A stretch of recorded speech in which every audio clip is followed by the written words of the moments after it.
नमस्कार, मैं हूं नेहा शुक्ला। आप देख रहे हैं स्ट्रेट टॉक। भारत में अरसे से आरक्षण पर बहस हो रही है। पिछड़ा वर्ग में आने वाली जातियों, जनजातियों को आरक्षण का लाभ मिल रहा है। इस पर समर्थन हो या फिर विरोध के सुर हर चुनाव में ये तेज हो ही जाते हैं। हाल ही में भारत की सर्वोच्च अदालत सुप्रीम कोर्ट ने अनुसूचित जाति और अनुसूचित जनजाति के आरक्षण के बारे में ऐतिहासिक फैसला सुनाया है। कहा है कि सरकार इन जातियों को मिलने वाले आरक्षण में अलग से सब कैटेगरी बना सकती है। सुप्रीम कोर्ट ने ये सिफारिश भी कर डाली है कि पिछड़ी जाति और जनजाति के लिए आरक्षण में क्रीमी लेयर का प्रावधान होना चाहिए। इस फैसले ने एक नए ही विवाद को जन्म दे दिया है। विवाद हो रहा है कि क्या अनुसूचित जाति और जनजाति के आरक्षण में क्रीमी लेयर देने की जरूरत है। ये नई बहस सुप्रीम कोर्ट के जजों ने क्यों छेड़ दी है। क्या ये आरक्षण में सेंधमारी की तरह है या पंक्ति में आखिर में खड़े शख्स व्यक्ति के पास आरक्षण का लाभ पहुंच सके, इसका एक नया रास्ता है। एनडीए के जो घटक दल है, इनमें मतभेद दिखने शुरू हो गए हैं। चिराग पासवान विरोध कर रहे हैं, रामदास अठावले विरोध कर रहे हैं, नीतीश की पार्टी जो है वो सपोर्ट कर रही है। इसी तरीके से अनुप्रिया पटेल, उनकी पार्टी भी विरोध कर रही है। विपक्षी दलों को देखा जाए तो यहाँ पर भी एक मत नहीं है। मुख्य विपक्षी दल कांग्रेस ने इस पर अपनी स्थिति साफ नहीं रखी है, बल्कि आज की बहस से जुड़ने से भी इनकार किया है। यानी कि अलग अलग जो राजनीतिक दल हैं, इसके चुनावी फायदे नुकसान में लग चुके हैं। इस नई बहस के सवालों के साथ आइए शुरू करते हैं हमारी आज की स्ट्रेट टॉक। स्वागत है आप सभी दर्शकों का स्ट्रेट टॉक में। तो भारत में एक बहस छिड़ी है कि कोटे में कोटा, क्या ये पिछड़ा वर्ग के साथ धोखा है, क्योंकि कई राजनीतिक दलों ने इसे गलत बताया है, इसका विरोध करने की बात कही है। और कुछ और सवाल हैं जो कि इस विवाद के साथ पैदा हुए हैं। इन सवालों को समझने की जरूरत है, क्योंकि भारत का हर नागरिक आरक्षण का विरोध या समर्थन करता देखा जाता है। चुनाव में इस पर काफ़ी बहस होती है, लेकिन सवाल तो उस पंक्ति में खड़े, आखिर में खड़े शख्स की आर्थिक स्थिति की है, सामाजिक वंचित जो दंश वो झेलता है पिछड़े होने का, उसकी भी है। और इसीलिए इन सवालों पर नज़र डालना, उनको समझना बहुत ज़रूरी हो जाता है। इसलिए हम चाहते हैं कि स्ट्रेट टॉक के दर्शकों के सामने ये सवाल रखे जाएं कि क्या पिछड़ा वर्ग आरक्षण में क्रीमी लेयर की बात अनुचित है। दलित वर्ग जनजातीय आरक्षण में क्रीमी लेयर का विरोध क्यों कर रहे हैं कुछ राजनीतिक दल। क्या कोटे में कोटा एनडीए में फूट का कारण बन सकती है। विपक्षी दलों की राय क्या एक मत दिखती है। बीजेपी की तरफ से कोई प्रतिक्रिया स्पष्ट रूप से सामने क्यों नहीं आई है। कांग्रेस ने इस पर अपनी स्थिति साफ क्यों नहीं की है। आरक्षण के औचित्य को क्या नई बहस में डाल दिया गया, यानी कि पूरा का पूरा आरक्षण ही, ये व्यवस्था ही उचित है, अनुचित है, ये भी एक नई बहस में अब पड़ता दिख रहा है। आइए आज के पैनलिस्ट का स्वागत कर लेते हैं। हमारे साथ जुड़ चुके हैं बीजेपी से प्रवक्ता है चेतन मोहन जोशी जी, हमारे साथ पटना से जुड़ रहे हैं हेमंत कुमार, वरिष्ठ पत्रकार, हमारे साथ संदीप चौधरी दिल्ली से जुड़ रहे हैं, पॉलिटिकल एनालिस्ट। आप सभी का बहुत बहुत स्वागत करती हूँ। और शुरुआत क्यों ना बीजेपी के प्रवक्ता से ही हो जाए। चेतन मोहन जोशी जी, क्या आपकी पार्टी इसका समर्थन करती है, कोटे में कोटा, क्रीमी लेयर का प्रावधान होना चाहिए? जी देखिए, इसमें समर्थन या विरोध वाली कोई बात नजर नहीं आती। सबसे पहले तो यहाँ पे ये जानना बहुत जरूरी है कि आखिरकार सुप्रीम कोर्ट के माननीय जजों ने ये फैसला दिया क्यों, इसके पीछे कारण क्या है। क्या उन्होंने ये सारी जो बात कही है ये आर्थिकता के आधार पर कही है, या कुछ लोग जो इस वर्ग में आने के बावजूद वंचित रह जाते हैं उन सुविधाओं से, जो सुविधाएं इन्हीं वर्ग के लोगों ने लेकर दूसरी या तीसरी पीढ़ी काम कर रही है या जीवन बसर कर रही है इस दुनिया में। ये बहुत पेचीदा प्रश्न है और मुझे लगता है कि इसके लिए सिचुएशन को, हालात को समझना बहुत जरूरी है। मान लीजिए जी, अगर किसी ने आज से 50 साल या 60 साल पहले इसी और से गुजर आरक्षण लिया है, तो उसकी आने वाली पीढ़ियों ने भी इसका आरक्षण लिया है। तो जो लोग इस वर्ग से वंचित रह गए हैं, जो लोग इस वर्ग में से वंचित रह गए, मुझे लगता है कि कहीं ना कहीं उनकी दशा को ध्यान में रखते हुए सुप्रीम कोर्ट ने इस तरह का फैसला लिया। देखिए 1200 के करीब तो शेड्यूल ट्राइबल ही है जो सुनने में आता है, बल्कि मैं जानता नहीं हूँ कि मैंने एक एक जाति का नाम तो नहीं सुना, लेकिन अब पंजाब की जैसे मैं बात कर दूं, पंजाब में वाल्मीकि समाज और मजहबी सिख समाज के लिए अलग से 12.2% की एक प्रावधान पहले इन्होंने तजवीज किया था। ऐसे ही अन्य वर्ग है। अब फॉर एग्जांपल अगर हम एससी कम्युनिटी में जाते हैं तो उसमें रविदास कम्युनिटी के अलग लोग हैं, रामदास कम्युनिटी के अलग लोग हैं। तो ऐसे भारत में अलग अलग जो जातियां हैं उसके आधार पे हो सकता है कि माननीय सुप्रीम कोर्ट के जजेस ने कुछ इस तरह का फैसला लिया हो जिसमें आर्थिकता और उनके पिछड़ेपन, या ये हो सकता है कि आज भी अगर कोई इस तरह की सुविधाएं नहीं मिली उसके लिए उन्होंने ऐसा प्रावधान रखा है। मुझे लगता है कि इसके बारे में ज्यादा गहन अध्ययन की जरूरत है, जो मुझे लगता है। तो हम ये समझे कि मौजूदा केंद्र सरकार अभी इस फैसले को समझ रही है, अभी इसकी समीक्षा कर रही है, इसीलिए कुछ जो है स्पष्ट रूप से, कुछ आधिकारिक रूप से सरकार की तरफ से नहीं कहा गया। जी, स्पष्टता है जी, हर चीज स्पष्ट है यहाँ पे। लेकिन पहले ये जरूर, आज ठीक है कांग्रेस भाग गई है यहाँ पे जवाब देने के लिए, भागने से समस्याओं का हल नहीं होता, चर्चा करके पता चलता है। मान लीजिए अगर आज ये राहुल गांधी जी बोल रहे हैं कि अलग अलग गणना होनी चाहिए, ठीक है ना, यहाँ पर उनका एक जवाब जरूर आना चाहिए। मुझे जो लगता है अभी इस चीज के बारे में ज्यादा विस्तार से पता करना चाहिए कि इस वर्ग से संबंध रखने वाले जो अलग अलग जातियां हैं, जो उनके लोग हैं, उनके कौन से क्षेत्र में, कौन से वर्ग में, और कुछ लोग अलग अलग धर्मों को मानने वाले भी हैं। ये बड़ी बड़ी इंपॉर्टेंट बात है। कुछ ऐसे लोग हैं, ऐसी जातियां हैं जिनके धर्म अलग हैं, कई लोगों के इलाके अलग अलग हैं, कुछ जैसे ट्राइबल्स में रहते हैं, कुछ मध्य प्रदेश के लोगों की समस्याएं अलग हैं, केलोंग के लोगों की समस्याएं अलग हैं, लाहौल स्पीति के लोगों की समस्याएं अलग हैं, बस्तर की समस्याएं अलग हैं। तो इस तरह अलग अलग समस्याएं हैं। तो मुझे लगता है कि इसके ऊपर गहन अध्ययन होने के बाद ही कोई निर्णय लेना चाहिए, और मुझे लगता है कि हल जरूर निकलेगा इसके ऊपर। और कहाँ पे क्या होना चाहिए, एनडीए की सरकार पूरी तरह उसको समर्पित होगी, और उन लोगों को अलग अलग सुविधाएं दिए जाएंगी, उनको दिए जाएंगी जिन जो वंचित है अभी भी आज की तारीख में भी जो वंचित वर्ग है ना, उन तक भी सुविधाएं पहुंचनी चाहिए। बाकी देखते हैं कुछ दिनों में वो भी सामने खुलकर आ जाएगी हर बात। क्या भारत में कोटे के भीतर कोटा, इसे लेकर जो बहस चल रही है, सुप्रीम कोर्ट का जो फैसला आया है, इसे अलग अलग सरकारें, अलग अलग राजनीतिक दल किस हिसाब से समझेंगे, किस हिसाब से नीतियां बनाएंगे, इसी पर बहस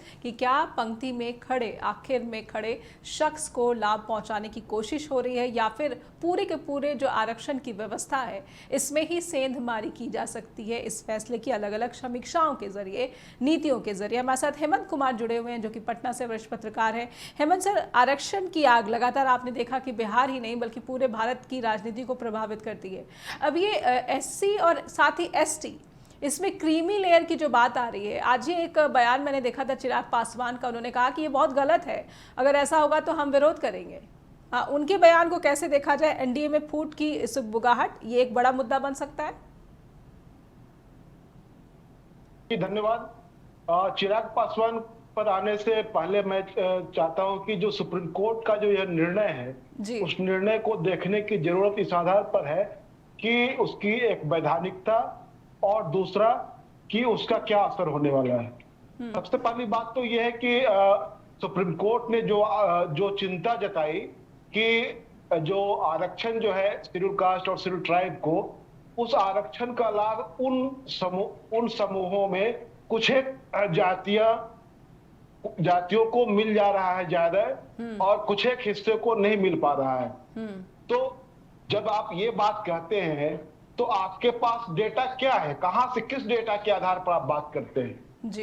ये उस विमर्श का हिस्सा है, सुप्रीम कोर्ट का ये ऑब्जर्वेशन, जो विमर्श आरक्षण के विरोधियों की ओर से लगातार देश के पब्लिक स्पेस में दिया जाता रहा है, चौक चौराहों से लेकर के और चुटकुले बनाने तक में ये विमर्श दिया जाता है कि ये देखिए, ये आईएएस का बेटा है, ये आईपीएस का बेटा है, ये मंत्री का बेटा है, ये एमपी एमएलए का बेटा है, इसको आरक्षण पर आरक्षण मिल रहा है और बाकी लोग पड़े हुए हैं, वो सीवर में जा रहे हैं। तो ये जो लोग इस तरह की चिंता जताते हैं वो चाहे तो हकीकत से वाकिफ नहीं होते हैं या हकीकत से वाकिफ होते हुए भी चाहते हैं कि इस समाज में कोई ऐसा तबका तैयार नहीं हो जो उसका हिरावल दस्ता बने, जो उसके लिए सरकार से सवाल जवाब करे। वो चाहते हैं कि ये तबका जो है सवाल जवाब नहीं करे, ये खाता पीता रहे और बस उससे आगे न बढ़े। वो निर्णयों में भागीदारी के लिए शामिल नहीं, ये तैयार नहीं हो। तो सुप्रीम कोर्ट का जो यह निर्णय है, तो उस निर्णय के पीछे सबसे बड़ा सवाल यह है कि आखिरकार आपके पास आंकड़ा क्या है। दूसरी बात, क्या सुप्रीम कोर्ट को कानून बनाने का अधिकार है? सुप्रीम कोर्ट ने संविधान के जो आर्टिकल 341 और 342 का जो प्रावधान है, जिसके तहत आरक्षण को शेड्यूल कास्ट और शेड्यूल ट्राइब के आरक्षण को संरक्षित किया गया है, उसको उसमें हस्तक्षेप करने का अधिकार है, सुप्रीम कोर्ट को नहीं है। तो आप ये एक तो ये जुडिशियल एक्टिविज्म के रूप में मैं देखता हूं कि सुप्रीम कोर्ट का जो फैसला है वो जुडिशियल एक्टिविज्म है। दूसरी बात कि उसमें बहुत सारी चीजें हैं कि ये क्रीमी लेयर की मांग किसी भी लेवल पर नहीं की गई थी। याचिकाकर्ता ने क्रीमी लेयर की मांग नहीं की थी, इसके बावजूद इस तरह के प्रावधान की सिफारिश की गई। बिल्कुल जी, बिल्कुल। और शेड्यूल ट्राइब वाला जो हिस्सा है वो भी मांग उसमें नहीं था। तो दो बड़े सवाल हैं कि जिन सवालों को जवाब चाहिए। दूसरी बात कि जो आज की तारीख में जो विपक्ष की ओर से जो लगातार उठाया जाता रहा है और ये पॉपुलर डिमांड है कि इस देश में जाति जनगणना कराई जाए, और इस मांग के सैद्धांतिक रूप से तो बीजेपी समर्थक दिखती है, लेकिन व्यवहार में इसका घोर विरोध करती है। जो कोर्ट में जितनी भी लड़ाइयां हुई हैं उसमें चिन्हित किए गए हैं कि सारे के सारे लोग बीजेपी और आरएसएस के लोग हैं जो इस डिमांड के खिलाफ कोर्ट में जिन्होंने याचिका लगाई। तो ये विरोध में रहे हैं। तो आप क्यों नहीं चाहते हैं कि अगर लगता है कि कोई ज्यादा मलाई खा रहा है तो उसको चिन्हित करने का तरीका क्या है? तब तो ये जाति जनगणना कराइए जी। ये इसका वैज्ञानिक आधार है और ये दुनिया के तमाम हिस्सों में होता है, इसमें कोई बड़ी बात नहीं है जी। तो ये कराने से आपको किसने रोक रखा है? लेकिन हेमंत जी, एक सवाल मैं जरूर आपसे समझना चाहूंगी, कांग्रेस इस पर आधिकारिक रूप से अभी बोलने से क्यों बच रही है? देखिए, मेरा मानना है कि एक पत्रकार के नाते मैं समझता हूँ कांग्रेस और बीजेपी की अपनी अपनी राजनीतिक मजबूरियां हो सकती है। वो राजनीतिक मजबूरियों की वजह से न बोले। जैसे अभी चेतन मोहन जी जो कह रहे हैं वो अभी उसको वेट एंड वॉच करने की बात कर रहे हैं, उस पर देखने की बात कर रहे हैं। लेकिन प्रधानमंत्री जी ने लोकसभा चुनाव के दौरान दक्षिण के राज्यों में, खासकर तेलंगाना में जो उनका भाषण है और कृष्णा के साथ जो मंच शेयर कर रहे थे, उसको वो वीडियो सबने देखा होगा और उन्होंने खुलेआम कैटेगराइजेशन का समर्थन किया था। लेकिन इस निर्णय के बाद प्रधानमंत्री जी ने कोई ट्वीट नहीं किया है। अब बीजेपी के किसी बड़े नेता ने इस पर कोई बयान नहीं दिया है। चुप्पी तो बीजेपी की ओर भी है और आरएसएस की ओर भी है। इससे एक चीज ये भी माना जा रहा है कि अगर जब आप इस तरह का जो कैटेगराइजेशन करेंगे तो वो आप समझ लीजिए कि आप एक पेड़ को काट रहे हैं, और पेड़ को काटने का मतलब है कि जब आप एक दरख्त को काट करके गिरा देते हैं तो फिर उसके जुड़ने की कोई संभावना नहीं रहती है। तो ये एक दरख्त है, एक होमोजेनस ये है शेड्यूल कास्ट और शेड्यूल ट्राइब, उसको आप हेट्रोजेनस बनाना चाहते हैं, उसकी एक सामूहिक पहचान है। इसको आरक्षण देने का आधार क्या है? अनटचेबिलिटी, छुआछूत। सदियों से जो उनके साथ जातिगत आधार पर, जो सामाजिक आधार पर छुआछूत और भेदभाव हुआ, ये हेमंत जी, इस बहस पर मैं आऊंगी आपके पास, इस बहस पर मैं आऊंगी आपके पास कि ये छुआछूत आरक्षण का आधार जो है, मूल उद्देश्य क्या था आरक्षण, क्या वो मूल उद्देश्य इस आरक्षण के जरिए, इस आरक्षण व्यवस्था के जरिए अगर नहीं उसे हासिल किया जा सका है, प्राप्त किया जा सका है, तो क्या आरक्षण के औचित्य पर ही सवाल नहीं खड़ा होता है इसके जरिए? इस पर मैं आऊंगी लौटकर आपके पास, लेकिन संदीप जी इसे समझ लेती हूँ। संदीप जी, क्या ये ऐसा मुद्दा आप देख पा रहे हैं जिससे कि एनडीए में एक बड़ी फूट हो सकती है? जो एनडीए के तमाम जो इस तरह के जो पिछड़ा वर्ग की राजनीति करने वाले दल हैं, उन्होंने साफ तौर पर कह दिया है, चाहे वो केंद्रीय मंत्री रामदास अठावले हो, चाहे वो अनुप्रिया पटेल हो, चाहे वो चिराग पासवान हो, इन सब के बयानों को कैसे देख रहे हैं आप? एनडीए में फूट का एक नया कारण या एक बड़ा कारण हो सकता है? देखिए नेहा जी, ये आरक्षण एक ऐसा ज्वलंत मुद्दा है कि जो भी राजनीतिक दल हैं जी। तो इससे बचने की कोशिश करते हैं, खासकर बड़े राजनीतिक दल जैसे बीजेपी हो गई, कांग्रेस हो गई, जिनको दूसरे लोगों की कभी भी जरूरत पड़ती है या पड़ सकती है। उसका एक बहुत बड़ा कारण है। अगर आप इसको सुप्रीम कोर्ट के जजेस के पॉइंट ऑफ व्यू से देखें या समझने की कोशिश करें, तो देखिए आरक्षण का मतलब ये था, जैसे हम पैनल में 4 लोग बैठे हैं और हमारी आर्थिक स्थिति या सामाजिक स्तर पर हम काफी पिछड़े हुए, काफी गरीब है, हमें अपना घर चलाने में मुश्किल हो रही है, तो हमें भी उस समाज के साथ जोड़ा जाए, चाहे रोजगार दे करके, नौकरी दे करके। लेकिन अगर हम चारों लोगों को नौकरी मिल जाती है, हम लोग सेलेक्ट हो जाते हैं, सरकार के ये जो बेनिफिट है उसका फायदा उठा लेते हैं, आरक्षण के माध्यम से नौकरी मिल जाती है, इसका मतलब हमारा कहीं ना कहीं जो लिविंग स्टैंडर्ड है, जो लाइफ स्टाइल है, वो बदल जाता है, हम मुख्य धारा से जुड़ जाते हैं। लेकिन इसका असर जो पड़ रहा है वो हम जैसे जैसे फाइनेंशियली मजबूत होते हैं, फिर आरक्षण के जितने भी बेनिफिट्स आते हैं, हम या हमारे बच्चे उसको उठाने लगते हैं, क्योंकि अब हम फाइनेंशियली भी स्ट्रॉन्ग हो चुके हैं। अब हम अच्छी कोचिंग भी ले सकते हैं, सारी फैसिलिटीज भी हमारे पास है, शहरों में भी हो चुके हैं। तो इसका जो नुकसान होता है, इसका नुकसान तो आरक्षण में आने वाले जो गाँव में या जिलों में जो इस तरीके के गरीब लोग हैं, उन तक पहुंचना मुश्किल हो जाता है। ऊपर के लोग इसको आप ऐसे समझ जैसे मायावती है, मायावती भी उस आरक्षण का लाभ लेती है, लेकिन क्या आपको लगती है मायावती किसी टाटा अंबानी से कम है? इसी तरीके से चिराग पासवान है, चिराग पासवान की जो कम्युनिटी है उसको आरक्षण की जरूरत है, लेकिन क्या चिराग पासवान को आरक्षण की जरूरत है? इसी तरीके से अठावले साहब की बात है, इसी तरीके से अनुप्रिया पटेल की बात है। तो कुछ लोग जो क्रीमी लेयर में आ गए हैं, हकीकत में उनको आरक्षण की जरूरत नहीं है, जरूरतमंद को आरक्षण की जरूरत है। इस एंगल से अगर आप देखते हैं तो अच्छा है, लेकिन राजनीति में हमें कई तरीके से चीजें देखनी पड़ती है। कांग्रेस या बीजेपी इसलिए भी बचना चाहती है कि अगर ये चीज हम करेंगे, इसमें कोई स्टेटमेंट देंगे तो कहीं अपने गले में आफत ना आ जाए, क्योंकि इसके चक्कर में, आरक्षण के चक्कर में आपको याद होगा पीपी सिंह की राजनीति खत्म हो गई थी। तो कई चीजें हैं इसमें नेहा जी। चेतन जी, अब मैं उस सवाल का उत्तर समझना चाहती हूँ कि एनडीए के जो दल हैं वो खुलकर विरोध करने की बात कर रहे हैं। ऐसे में कहीं ना कहीं आपको अपने जो घटक दल हैं उनके मतभेदों को भी देखना पड़ेगा, उसकी समीक्षा करनी पड़ेगी। कहीं ना कहीं जो है सरकार में शामिल दल अगर नाराज हो गए बीजेपी की नीति निर्धारण के तरीकों से, तो फिर क्या करेगी बीजेपी? मुझे एक समझ नहीं आ रही बात है, जब से भारतीय जनता पार्टी की एनडीए की सरकार बनी है, 240 मेंबर पार्लियामेंट वाली सरकार हो, और उसके ऊपर यही प्रश्न किया जाता है कि ये सरकार के मतभेद होंगे, क्या करेगी, टिकेगी कि नहीं टिकेगी। और दूसरी तरफ जो अनलकी 99 वाली पोजीशन वाले जो INDI वाले हैं, आप उनको इतना ताकतवर समझते हो और 240 वालों को इतना कमजोर समझते हो। पहले तो ये कॉन्सेप्ट अपने मानसिकता से हटा दीजिए जी। पहली पे निवेदन है आपको, मैं जब से क्या ये छोटा मुद्दा है कि इससे सरकार में दरार नहीं पड़ सकती है? चेतन जी, कैसे दरारें पड़ जाएगी? कैसे दरारें पड़ जाएगी? 240 वाला एक दल है। नहीं चेतन जी, इसका मतलब कि बीजेपी इस फैसले को ध्यान में रखकर नीति निर्धारण नहीं करने जाए, जो आरक्षण की व्यवस्थाएं हैं वो पूर्ववर्ती चलती रहेंगी।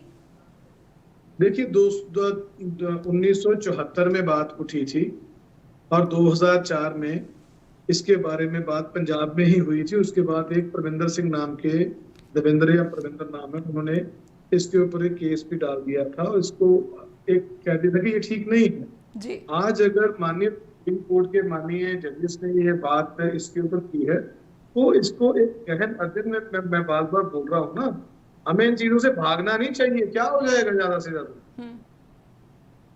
एनडीए इतना कोई कमजोर वर्ग नहीं है। अगर 2-4 लोगों की अपनी आजादी है सोचने की, बात करने की, तो भाई उनकी बात से भी सुना जाएगा। अब मैं बिहार की ही बात करता हूँ। बिहार में कई ऐसी जातियां हैं जिनके कुछ वर्ग को बहुत कुछ मिल चुका है जी, लेकिन उन कुछ वर्गों को नहीं मिला। जैसे मूसा, वो जो चूहे खाते थे इसी समय में, आज तो पता, लेकिन जो मैं सुनता हूँ क्योंकि मेरे दोस्त बिहार से हैं, पटना से हैं। ये मुझे लगता है हेमंत जी को पता होगा, मुसहर जाति से आते हैं ये लोग, if am I right Hemant ji? नहीं, यही लोग नहीं, जीतन राम जी। जी हाँ जी जीतन राम जी।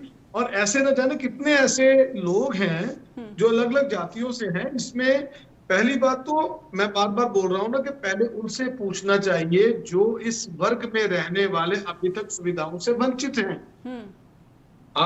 मैंने मैंने इस बात को बड़े गहराई से अध्ययन किया। जब से ये बात आई है मैंने बड़ी गहराई से इसका अध्ययन किया है। जी अब जैसे आप चले जाइए अमेरिका में, चले जाइए इंग्लैंड में, आपका सबसे लोकप्रिय चैनल है विदेशों में, तो वहां पे जो शेड्यूल क्लास कम्युनिटी है दे आर टू रिच। मतलब जितना भी कंस्ट्रक्शन का काम है, जितना भी ट्रांसपोर्ट का मैक्सिमम काम है, वो शेड्यूल कास्ट कम्युनिटी वाले लोग वहां पे हैं, खासतौर पे रविदास। यहाँ तक कि उन लोगों के अपने टेम्पल में अगर उन्होंने मेंबरशिप रखनी होती पर ईयरली, तो 1000 से लेके $1500 वो पर ईयर डोनेट करते हैं, पाउंड डोनेट करते हैं।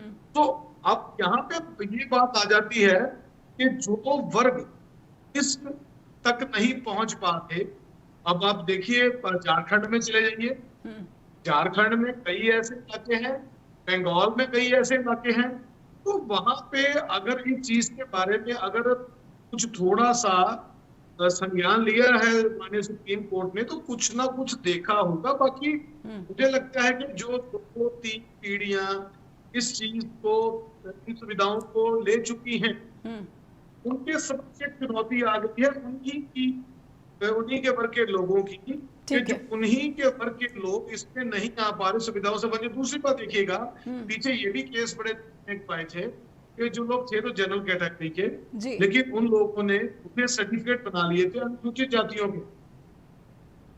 ये भी चर्चाएं बहुत की हैं और ये चीज केस देखने में आए भी हैं। तो मुझे लगता है कि कहीं ना कहीं यहाँ पे आर्थिकता प्लस ये सोशल इकोनॉमिकल एंड ज्योग्राफिकल, ये ज्योग्राफिकल चीज भी यहाँ पे बहुत मायने रखती है।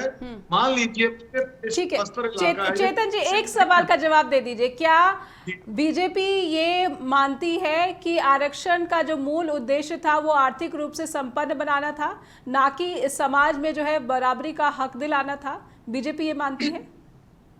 देखिए, बाबा साहब भीमराव अंबेडकर का जब उनके जो विचार थे, जी ठीक है जी, उनके अकॉर्डिंगली उनका एक बहुत बड़ा गहन अध्ययन था। वो तो 6000 जातियों की बात करते थे बाबू कांशीराम जी।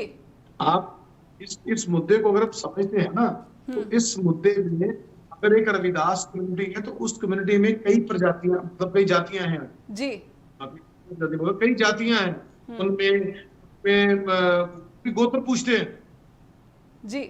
मेरे पंजाब में अगर रविदास कम्युनिटी के लोग हैं तो उन लोगों में भी आगे गोत्र हैं कि आपका गोत्र क्या है जी। तो कई लोग इसमें बहुत संपन्न हैं, इसमें कोई वो बात नहीं है।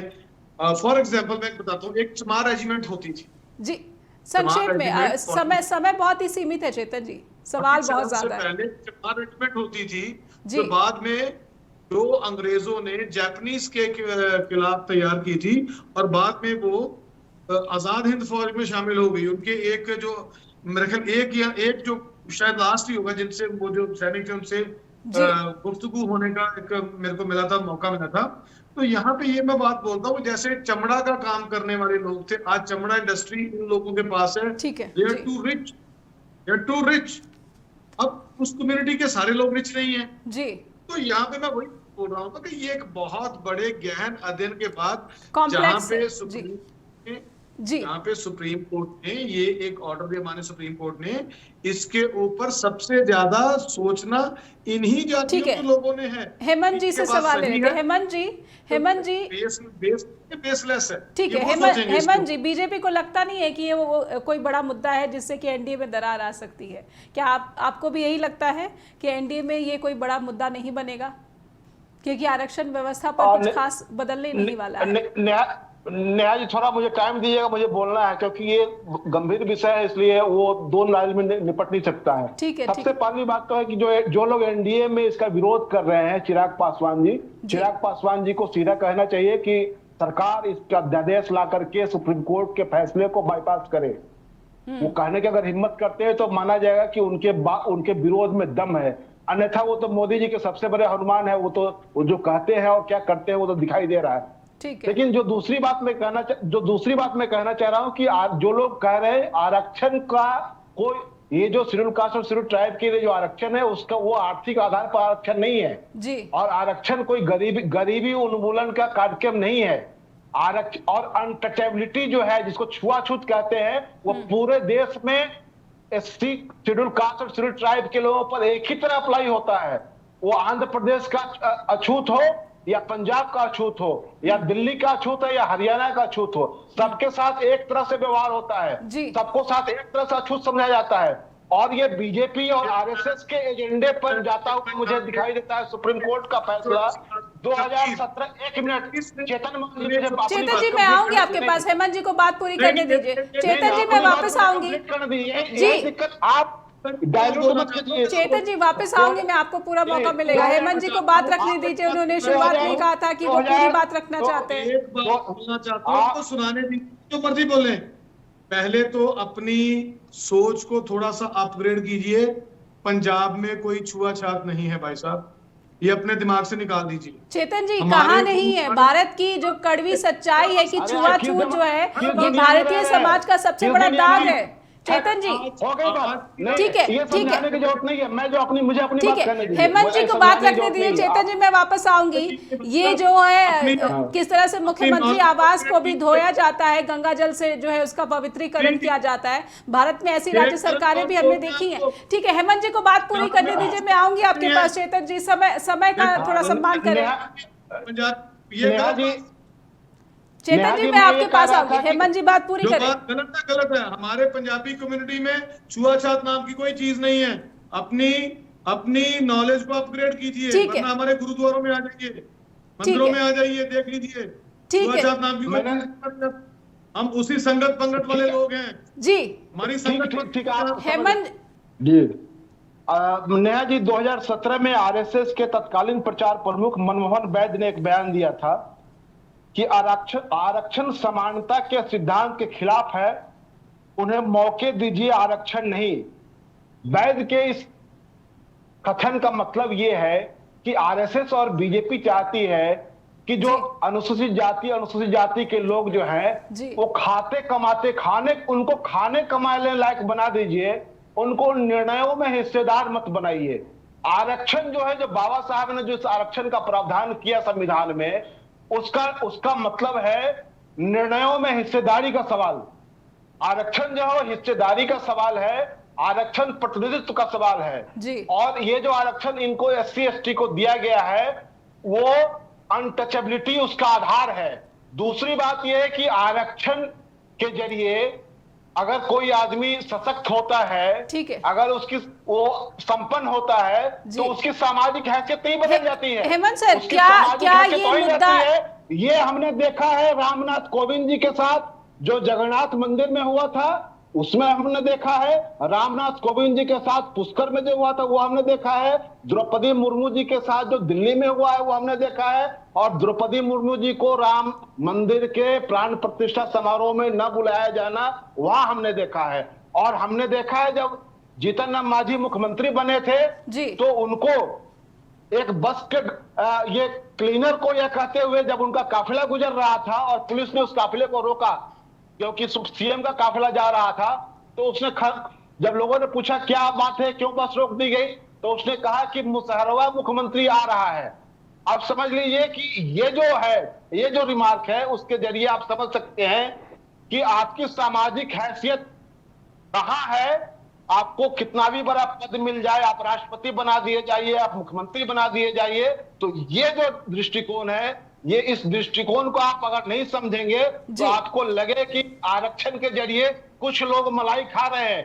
अरे उनके बीच में जो मध्य वर्ग पैदा हुआ है, उनके बीच में जो हेमंत जी, इस क्रीमी लेयर को क्या आप इस वर्ग का प्रतिनिधित्व या फिर इस वर्ग की मजबूत आवाज बता रहे हैं?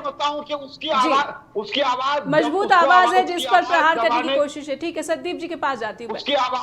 उसकी आवाज को दबाने का ये बड़ा कार्यक्रम है और कुछ नहीं है। ठीक है संदीप जी, एससी के साथ साथ एसटी जनजातियां जो हैं, इसमें क्रीमी लेयर की बात ये तो बिल्कुल ही अनुचित लगता है। भारत की जितनी जनजातियां हैं, अगर काउंटिंग कम पड़ जाए, बहुत सारे तो वर्गीकृत मुझे लगता है कि बहुत ही सीमित संख्या में है, जनजातियों में क्रीमी लेयर कैसे, इसका औचित्य कैसे देखते हैं आप? देखिए नेहा जी, पहले तो मैं चेतन जी की बात का जवाब देना चाहता हूँ कि भेदभाव नहीं है। ठीक है, हिंदुस्तान पढ़ लिख कर बहुत आगे बढ़ चुका है, लेकिन मैं ये मानता हूँ कि हमारे देश में भेदभाव तो है। क्योंकि हम 4 लोग यहाँ पे बैठे हैं, हम कितना भी कह ले, हो सकता है हल्दीराम में हम किसी वाल्मीकि के साथ में बराबर में बैठ के खाना खा ले, या कहीं फ्लाइट के साथ में हम वो करते, क्योंकि हमें पता नहीं है।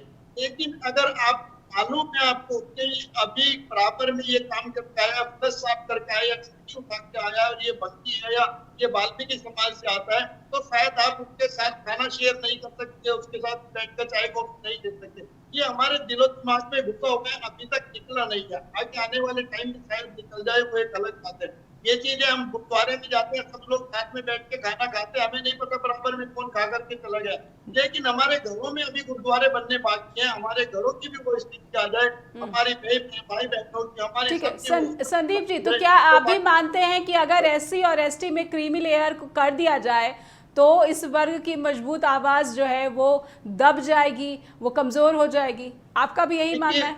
जी नेहा जी, देखिए जो बात आपने कही है, इसमें अब आप उस पॉइंट पे आए हैं। हकीकत ये है, इसमें राजनीति हो रही है, और राजनीति कभी कभी इस तरीके से होती है। जो बात मैं खुद कहना चाहता हूँ वो मैं न कहकर चेतन जी से कहलवा सकता हूँ, नेहा जी से कहलवा सकता हूँ। ये बॉल है जो 22 लोगों के बीच में फेंक दी जाती है, हम देखते हैं कौन कैसी किक मारता है, बॉल बाहर जाती है, गोल की तरफ जाती है, या कौन खिलाड़ी अच्छा खेला।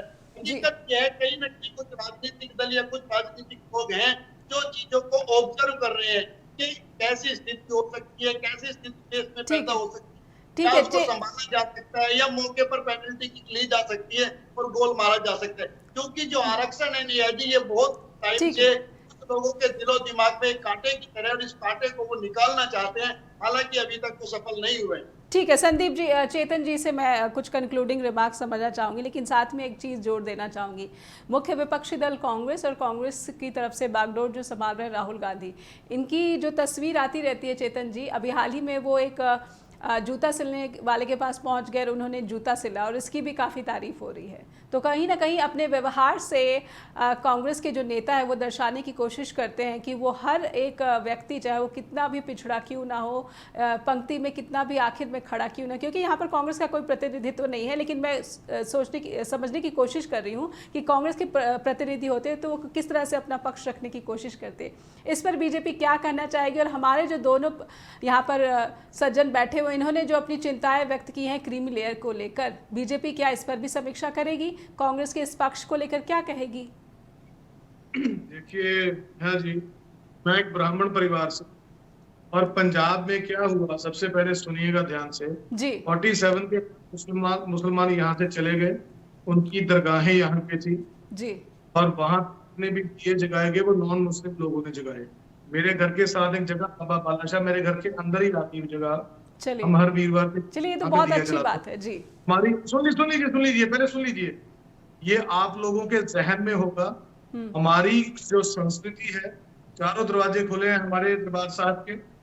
आप पंजाब में आइए, और पंजाबी कम्युनिटी जहाँ पे है, हम लोगों, चाहे महाराज, मैं तो बीजेपी का पक्ष जानना चाहती हूँ, मैं पंजाब का पक्ष नहीं जी। इन लोगों के साथ अगर इस तरह का भेदभाव हुआ है या इनकी मानसिकता में है कुछ ऐसा, तो मैं इनकी मानसिकता के ऊपर नहीं जा सकता।